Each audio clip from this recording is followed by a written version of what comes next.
idee tuli sellest samast platsist, mis ma siin hakkasin tegema. Ehitasin kraasi, eks, maapind nagu ta on, kallakus, siis tegin siia ümber müürid, et toon liiva täis ja katan pealt plaatidega. Aga maakivi müürid, kuidas sa selle betoonplaadi kärraka paned, et kuidagi ei klapi kokku, et mõtlesin, et panen alguses teen munakivi, aga munakivi peal ju käia ebamuva. Talvel veel ma ei kujuta ette eriti niiga, kui ta libe ka on. Mõtlesin, tänapäeval igasugused need lihvimismasinad, et ma panen ikkagi munakivi maha ja pärast lihvin pealt teha ja hakkan sidelemaks lihvima. Aga siis Maalehest juhtusin lugema, et Võrumaal mingi mees saeb maakive. See on ju väga hea, et saad kivi pooleks ja ongi sul 2 siledat pinda ju olemas. Pane süksed maha ja on tipp-topp, eks.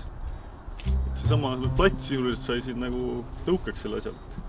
Aga platsi, nagu näete, ei ole siiamaale tehtud. Küll ta tuleb, aga näidiseid on näha ju siin tegelikult ilusti. Näidiseid on siin kohe kokku.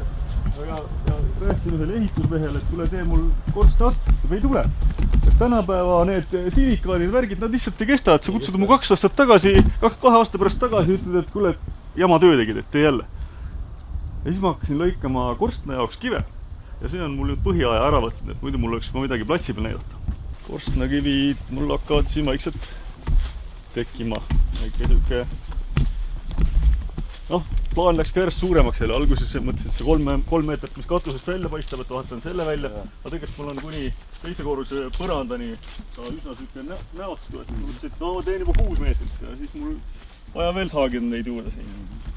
See on nüüd 3. teema seal, see on niisugune fassaadiplaat. Kui te nüüd enne nägite, mul seal üks garaažisein oli tehtud, panite tähele.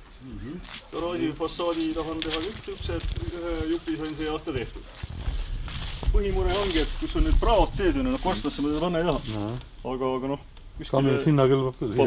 Sisse väga vabalt, mitte midagi juht. Käima tahad saada, jah? Saad häält kuulda. Siis on nii, et see oli hirmsalt müra ja mina ilma kõrvaklappideta seda käima ei pane. No me kannatame.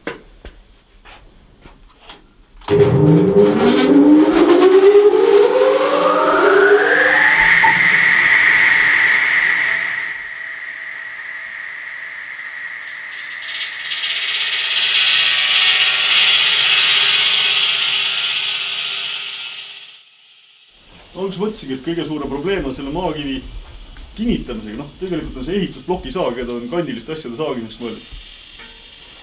Aga ei ole hullu, et raske kivi seisab ise paigal, natukene tuleb toetada.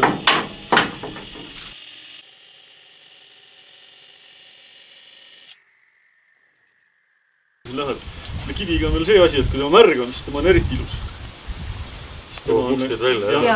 Siis hakkab niimoodi läikima kõik, siin on üks hästi ilus nagu see paabulinnu saba, et silmad sees ja kui märg on, siis pärrendab ja läigib ja nagu oleks lokitud.